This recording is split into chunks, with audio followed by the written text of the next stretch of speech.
오늘은 예수 배우다라는 다소 이해하기 어려운 제목으로 함께 말씀을 나누려고 합니다. 우리 함께 인사하겠습니다. 샬롬. 승리하세요. 세상 누구보다 사랑합니다.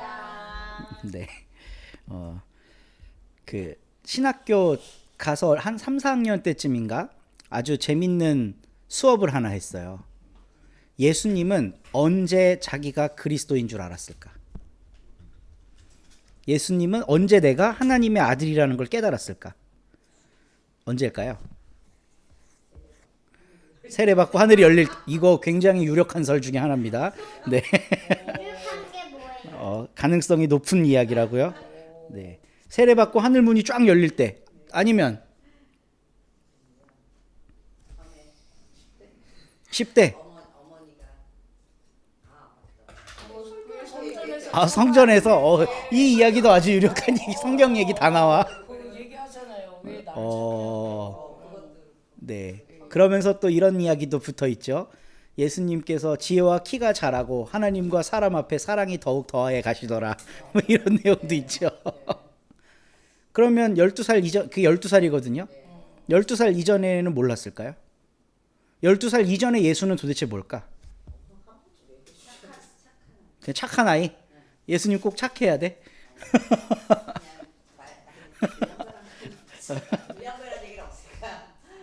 여러 설들이 있어요.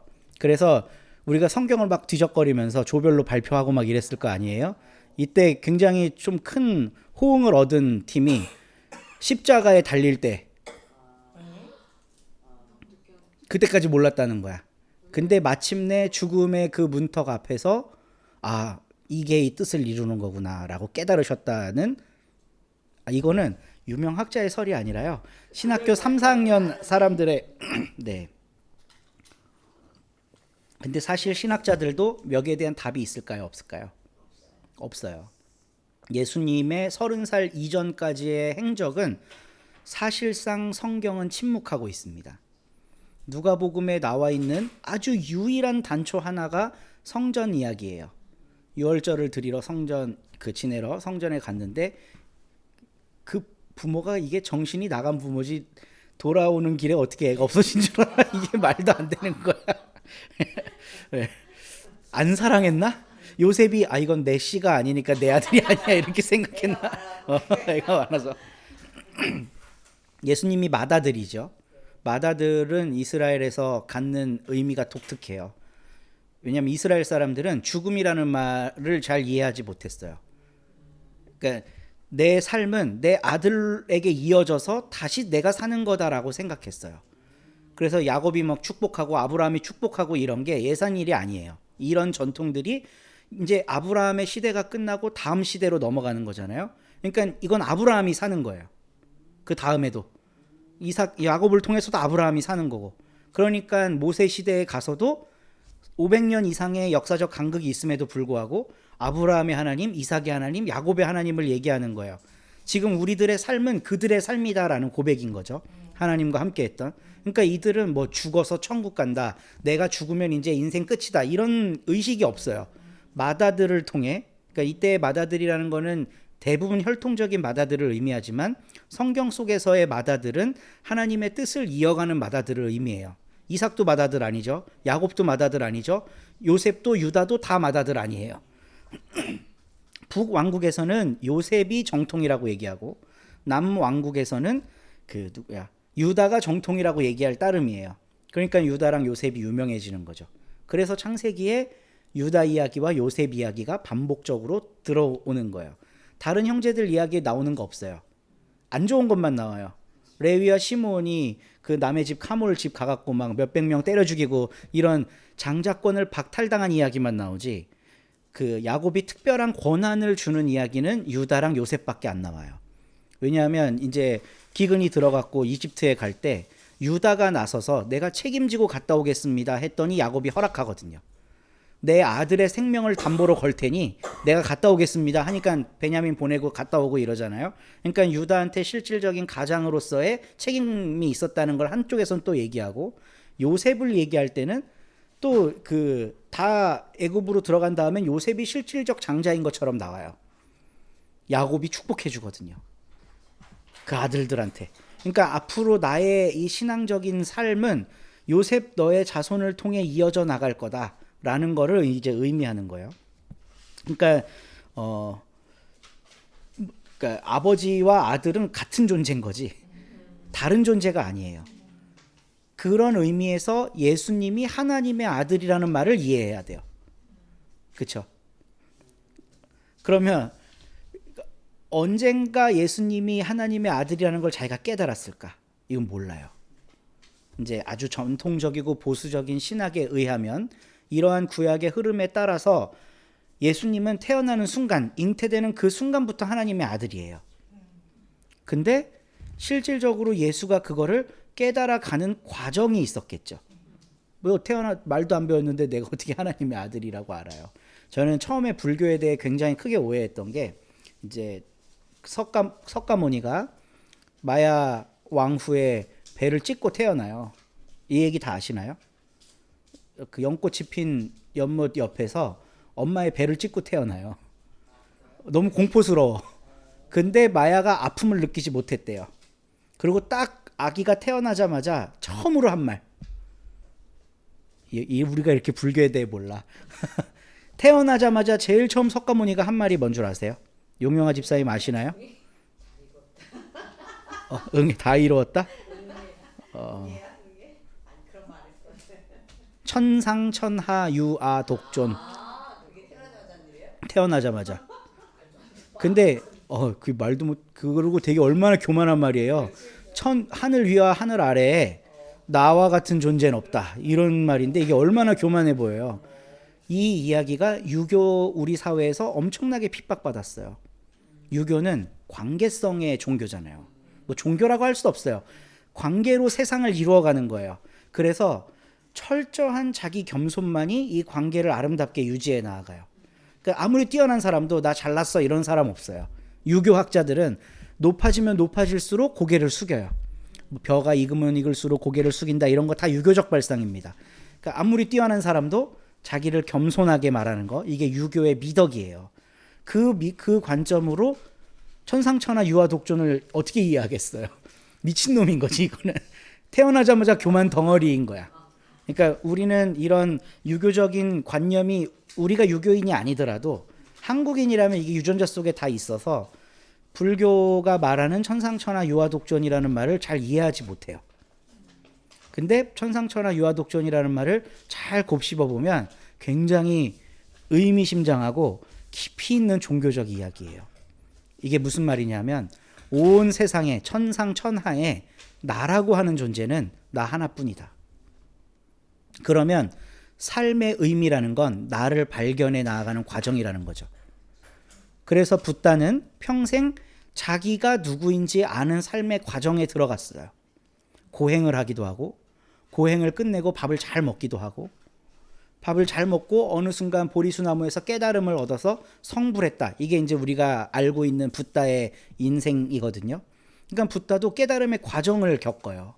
처음엔 왕궁에서 힌두교인으로 살면서 온갖 호화로운 것을 누리다가 성인이 되기 성인식을 치르기 위해 바깥 세상에 나갔는데 내가 경험해보지 못한 고난과 아픔들이 있는 거예요.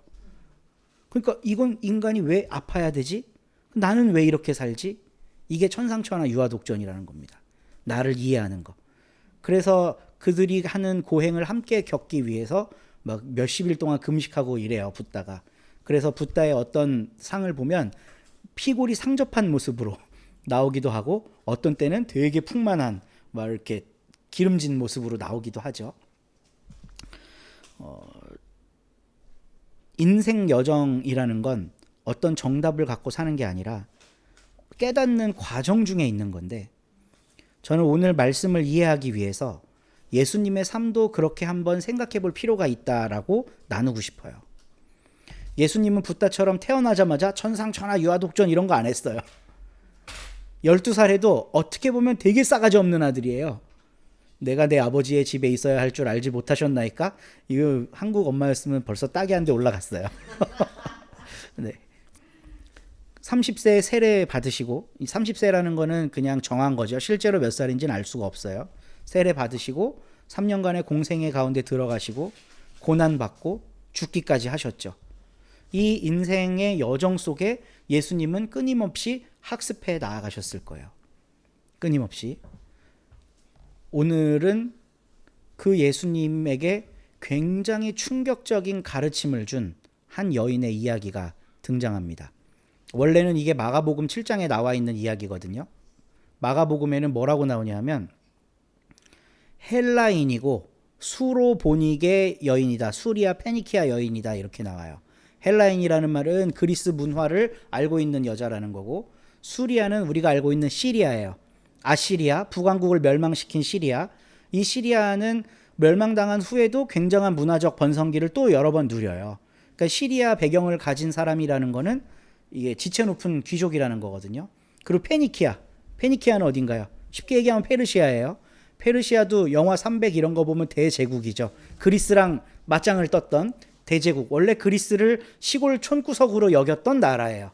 그러니까 수리아 페니키아의 배경을 가진, 지금은 그리스 문명화된 시대의 그리스 귀족이야. 그러니까 이 여인은 굉장한 그 신분을 가지고 있는 여자예요. 근데 오늘 저는 이 그림을 보면서요. 이게 1600년대 가톨릭 화가가 그린 그림이거든요. 궁정 화가. 바오로 3세 교황의 초상화를 그렸던 화가가 그린 그림입니다. 개 한 마리 나오고. 일단 이 그림은 역사 왜곡이에요. 예수님은 저런 옷을 입은 적이 없어요. 예수님의 제자들 옷이 얼마나 지체 높아. 그리고 참 불편한 게 여성들을 약간 그 관능적으로 그려요, 다. 저는 이런 우리가 그림으로 신학하게 읽기도 한번 했지만 성경을 볼 때 성경 속에서 남성들의 성욕을 자극하는 그런 음험한 눈부터 씻어야 된다, 이런 얘기 한번 나눈 적 있잖아요. 그러니까 뭐 룻과 그 아버지 얘기도 그렇고, 다윗과 밧세바 얘기도 그렇고, 거기에 여성들을 섹시하게 그린단 말이에요. 그럼 그거를 본 귀족들이나 그 신학자들은 내가 다윗이었어도 그랬겠다, 이렇게 공감을 한단 말이죠. 근데 성경 본문은 원래 그런 차원에서 쓰여진 본문이 아니에요. 본질을 흐리게 만들어. 밧세바와 다윗의 사건에서의 핵심은 뭔가요? 다윗의 범죄예요. 룻과 딸들은 그 뒤에 태어난 민족과 이스라엘 민족이 끊임없이 대립한다는 걸 얘기하고 싶어서 그 얘기를 한 거거든요. 근데 야하게 그려놓으면 그 메시지가 없어져 버리고 그 그림 자체만 기억을 하게 돼요. 저는 이것도 약간 그런 류에 속하는 그림이라고 생각하고, 이때 당시에 가톨릭은 신학이고 뭐고 관심 없이 돈만 벌면 되는 종교였구나. 가톨릭 교인들이 들으면 좀 화가 날 수도 있겠지만, 네, 그런 생각이 좀 들더라고요. 마태복음에는 마가복음에 원래 나와 있던 내용을 조금 비꼬아서, 그러니까 약간 내용을 바꿔요. 원래 헬라인이요, 수리아 페니키아 여인인 귀체 높은 여인인데, 오늘 우리의 본문 속에 뭐라고 나오냐면요, 가나안인이라고 나와요. 가나안인. 그러니까 저는 마태가 진짜 천재적인 신학자라고 생각해요. 마태는 분명히 마가를 봤을 거예요. 근데 여기는 헬라인이고 수리아 페니키아 여인이라고 써 있는데 이 이야기를 그대로 갖다 쓰면 내 청중들은 이 이야기에 집중도 안 할 것 같은 거예요. 내 청중은 누구냐면 유대인들이에요. 유대인들에게 이 이야기를 어떻게 소개하면 좋을까를 마태는 고민하는 거죠. 그래서 출신을 가나안인이라고 바꿔요. 가나안인이라고 바꾼 순간 청중들은 그 잡종들? 이 생각이 바로 들었겠죠. 그 잡종 얘기하는 거구나. 청중은 그 생각에 바로 딱 꽂혔을 거예요. 그리고 나서 이어지는 이야기를 보면서 예수님에게 크게 공감했을 겁니다. 제 딸 좀 살려주세요 하니까 예수님이 쳐다도 안 봐요. 하도 자꾸 소리를 지르니까 제자들이 선생님 그래도 한번 도라는 봐주시죠. 이 이야기를 통해 유대인 청중들은 그러면 그렇지, 제자들은 아직 덜 배웠구나. 그걸 뭐 하려고 쳐다봐, 인간 같지도 않은 걸. 이런 마음을 이입해서 읽었을 거예요. 근데 예수님이 거기다 대고 나는 이스라엘의 하나님의 자녀들에게 말고는 보냄을 받은 적이 없어. 그러니까 그 여자가 막 더 소리를 치는 거죠. 다윗의 자손 예수여. 이때 약간 청중들이 이상하게 생각했을 거예요. 뭐라고? 저게 감히 어디다 다윗의 자손, 이 다윗의 자손을 입에 담아? 그래도 관심은 가는 거죠. 이방인인데 다윗의 자손 이걸 얘기할 수 있나? 하고 관심은 가요. 근데 다시 예수님의 얘기를 듣고는 마음이 차분해졌을 겁니다. 나는 개 새끼들한테는 먹을 거 안 줘. 그러면 그렇지. 역시 우리의 주님인 예수님은 우리를 위해 부름받은 하나님의 사도야. 이제 이렇게 생각을 했을 거예요. 근데 여기에서 완벽한 반전이 일어납니다. 다윗의 자손 예수님, 주님, 그 말이 맞습니다마는 개들도 주인의 상에서 떨어진 부스러기는 먹습니다. 예수님이 깜짝 놀라서 쳐다보는 거죠. 저는 이 포인트가 예수님이 배움을 얻은 포인트라고 생각해요. 예수님이 배움을 얻었다는 건 예수님을 따르던 청중들도 배움을 같이 얻었다는 거겠죠. 이 신앙을 고백할 수 있는 이 여인은 하나님의 은혜를 받을 자격이 충분하구나. 그래서 예수님이 이제 칭찬을 해주시니까 딸이 즉시로 나았다라고 이제 이야기가 끝나요. 그러고 나서 예수님의 사역의 방향성이 이방으로 펼쳐집니다. 그러니까 그 전까지는 유대 안에서만 전도를 하는 거죠. 예수님의 발걸음이 이방으로 옮겨지는 거예요. 그리고 초대교회의 많은 성도들은 이 이야기를 읽으면서 이방 선교에 대한 근거를 예수님의 이 행적을 통해 얻었을 거예요. 예수님이 이렇게 하셨으니까 우리 교회도 이렇게 해야 돼 라고 결정했을 거예요. 교회들이. 그러니까 유대인들로만 구성된 교회들도 이방에 관심을 갖게 된 거죠. 그리스인이든 두로 시돈 여인이든 그 수리아 페니키아 출신인 사람이든 상관없이 여자든 남자든 상관없이 그들에게 복음을 전하기로 마음을 먹었을 겁니다.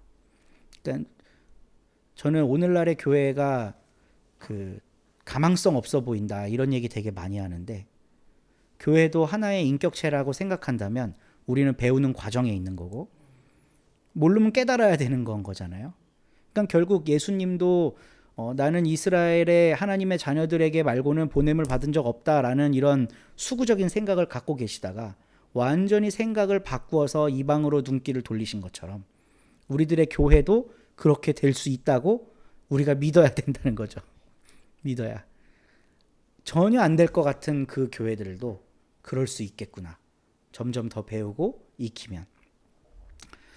저는 그 성경을 보다가 예수님이 참 위트 있는 분이다라고 느낄 때가 가끔 있는데, 대표적인 게 이제 누가복음에 나오는 그 선한 사마리아인의 비유 이야기예요.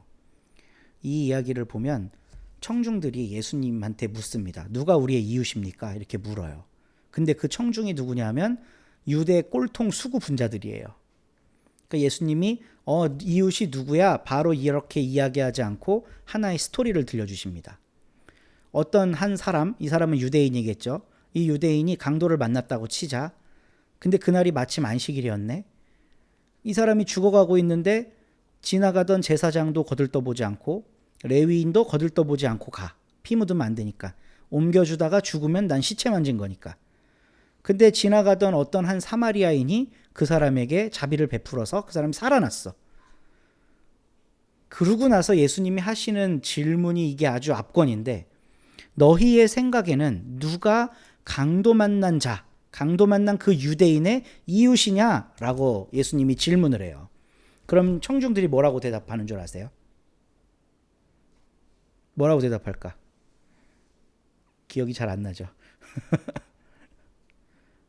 선한 사마리아인입니다. 이렇게 대답 안 해요. 네, 자비를 베푼 자니이다. 이렇게 대답을 해요. 그러니까 예수님의 질문은 유대인 꼴통들로 하여금 사마리아인이 이웃입니다를 말하게 하는 거예요. 그러니까 저는 그 꼴통 수구 유대 교인들이 그 순간에 예수님을 통해 큰 깨달음을 얻었을 거라고 생각해요. 자기들의 문화적 배경, 신앙적 배경 때문에 사마리아인이 이웃이에요 라고 말은 못했어도 그들은 내적으로 이미 사마리아인이 이웃이라는 거를 자기 스스로 말할 수밖에 없었다는 거죠. 예수님이 그렇게 만드시는 거예요. 그러니까 이게 배워가는 과정이고 깨우쳐져 가는 과정이라는 겁니다. 그래서 이 이야기를 오늘날 현대판으로 바꾸면 뭐가 좋을까? 한 독실한 기독교인이 길을 가다가 그 합정역에서 칼부림 난 것처럼 묻지마 폭행을 당했어. 근데 마침 주일이었네. 합정동 인근에는 큰 교회가 많아요. 큰 교회 목사가 지나가다가 차를 타고 씩 봤는데 칼부림이 났어. 아, 내가 목양해야 되는 지금 이 성도들이 몇 명인데 하고 씩 지나가 버렸네. 그러고 나서 한 장로님이 또 이제 고급 세단을 탁 타고 지나가다가 아, 오늘 나 기도 순서인데 빨리 가야지 하고 휙 지나갔어요. 근데 합정역에서 친구를 만나기로 했던 한 동성애자가 그거를 보고 친구와의 약속을 뒤로 미루고 그 피 흘리고 있는 기독교인을 구출해 준 거예요.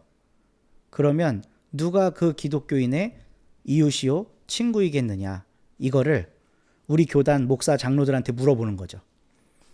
근데 우리 교단은 공식적으로 동성애자는 죄인이고 동성애와 연관이 있는 자는 교회 직원이 될 수 없다고 헌법에 명시되어 있거든요. 헌법에. 근데 예수님의 그 질문을 들은 목사는 뭐라고 대답해야 할까? 자비를 베푼 자입니다. 이렇게 대답해야 되는 거예요. 완전 똑같은 비유입니다, 이게.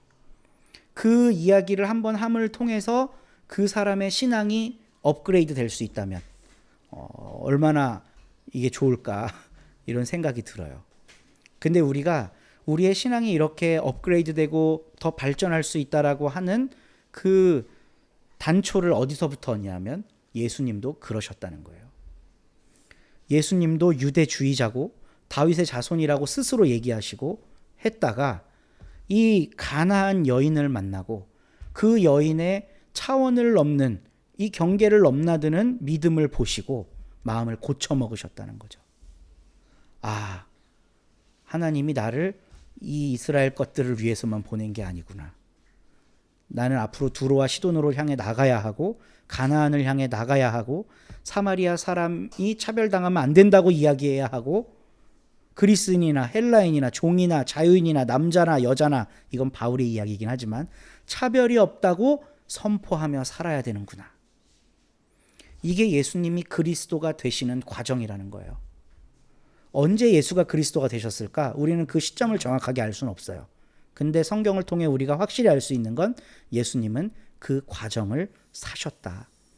그래서 예수님은 배우셨다. 근데 우리가 배우지 않고 어떻게 살 수 있을까? 내가 가지고 있던 신앙적 고정관념, 어릴 때부터 믿어왔던 이 믿음의 곤조, 특히 이제 오래 대대로 신앙생활 하다가 교회 안에서 교회 오빠로 자라다가 목사된 이런 케이스들이 제일 심각해요. 이거를 저 같은 사람 마음을 고쳐먹는다는 게 너무 어려워요. 마음을 고쳐먹는다는 게. 물론 이거는 뭐 갑자기 불 받고 목사된 사람도 마찬가지입니다. 갑자기 불 받고 누구는 마음을 고쳐먹는 거, 내가 좀 더 배우고자 하는 거, 지금 내가 완전하지 않다고 생각하는 거, 이게 참 어렵다는 거예요, 신앙인이. 그래서 오늘 감히 예수님도 배우셨으니 우리도 배워야 한다는 이야기를 여러분들과 나눕니다. 예수님도 배우면서 성장하셨는데 우리가 뭐라고 내가 옳다고만 주장을 할까? 네. 이렇게 마음을 열어두면 성령 강림절 12째 주일에 성령님이 우리의 마음 가운데 임재하시리라 믿습니다. 이 믿음 갖고 함께 살아가는 우리 서로님들 되기를 간절히 바라봅니다. 우리 함께 찬양하겠습니다.